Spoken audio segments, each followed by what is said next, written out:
Dak Prescott was phenomenal. And you could make the case that's the best game he's ever played. Sure, he's thrown for more yards. As a matter of fact, his last 4 full games, he's thrown 450 yards, 472 yards, 502 yards, and then last night, 403 yards. He is playing phenomenal football. This one, however, was not only in the house of the defending champs. In ordinary circumstances, when they're raising the banner, your opponent is, and you're the team that's in the house that night, kind of a tough assignment. On top of it, you're coming back from your leg being smashed into pieces, carted off last year. And on top of all of it, you get the largest piece of pie that Jerry Jones has ever given out to anybody. $40 million a year on average to Dakota Prescott, coming off of his leg being smashed into pieces. And how many people are like, he doesn't deserve it? What's he done? He hasn't done anything. Yeah, he got him in the playoffs once. Okay. Who is he? He's Dakota friggin' Prescott is what he is. What a performance last night. Because Zeke was being shut down, and you could see the Cowboys basically gave up on handing it off to him. And it's like, okay, Dak, you go. Because, yes, the Tampa defense weakness is on the back end. And, boy, did they exploit it.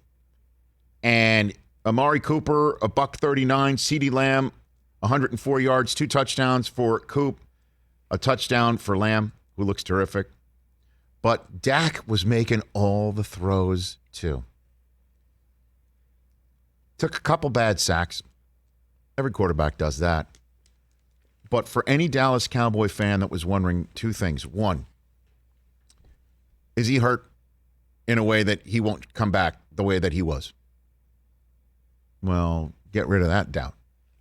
And is he worth every penny Jerry Jones is paying him?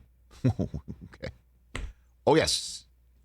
That was an elite quarterback that showed up in Tampa, Florida last night in a game where it was all on his shoulders. And he's back after putting his leg back together. And he has the pressure of that fat monster contract being thrown on him or given to him. But thrown on him is a way that you could say it because it is a weighty responsibility. How many star athletes have been given that amount of money in a position that's the toughest to play, not only in their sport, but maybe all team sports, and for a team where that's the weightiest position, period, because of who's come before him and what's expected of him now? Dallas Cowboys starting quarterback. Dak Prescott was phenomenal last night. And Cowboys fans, yeah, there were some play calls where it's just like, go for it. And yeah, the kicker missed this and the kicker missed that.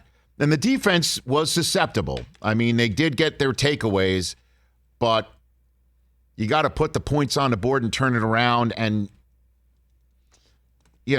is the pass rush going to be there? There's some question marks. But it looked a heck of a lot better last night than it did in the 4 games they had with Dak. And Dak was terrific. He answered every question. It was awesome to see for somebody that's worthy of you rooting for him. Incredible. You got to feel good, TJ. Yeah. Check the boxes. Yeah. Can he play under pressure? Can he play under pressure with this contract? Can he come back and look the way that he can or did? Yes, yes, and yes. Against Tampa. Playing the way that they did last night. Brady playing the way that he did last night.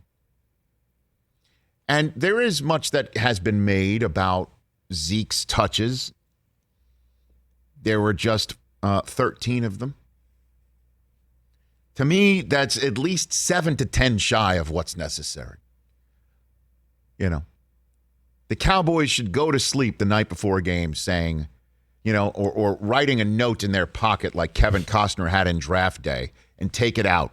20 touches for Zeke. No matter what. No matter what. The problem is last night they ran into a grown-ass man. Bro. And I'm not talking about Levante David, who is one. Yeah. Or Devin White, who is one. Or Jason Pierre-Paul, who is one. There's a lot of them. Or Ndamukong Suh, who is one. I'm referring to Vita Vea in the middle of that defensive line, who was throwing many people out of the club last night. He was bouncing last night.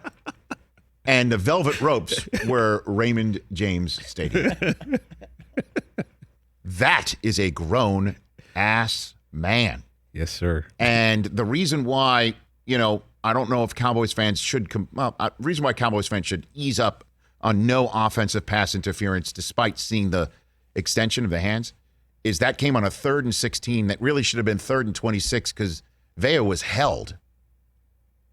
Veda was, when I'm talking about the 3rd and 16 that was for the Cowboys that they used to get Zerline to kick the go-ahead field goal. Should have been 3rd and 26 because Vea was held on that play too. I didn't see that. Oh, yes, he was. You could say he was held on every damn play. And he was incredible, stopping the run on the way to the quarterback and blowing it all up. And the fact that Prescott still had 403 yards against those people is another reason why the Cowboys should feel good. That guy is amazing. And then they had the gall to put him in fullback. The audacity. I mean, to basically say to the Cowboys, yeah, you can't handle him. You're seeing enough of him on defense. The bowling ball of butcher knives, like Warren Sapp called himself and calls anybody at the center of a defensive line who anchors it and changes the game. They put him in at fullback and ran Fournette behind him. And you could see Fournette. It wasn't like there wasn't anything exotic about that play call. No. It's just like, follow that guy. I'll just run into his butt and not get knocked out by it. Hey, you watched all the way to the end. Thanks for that. Watch more right here.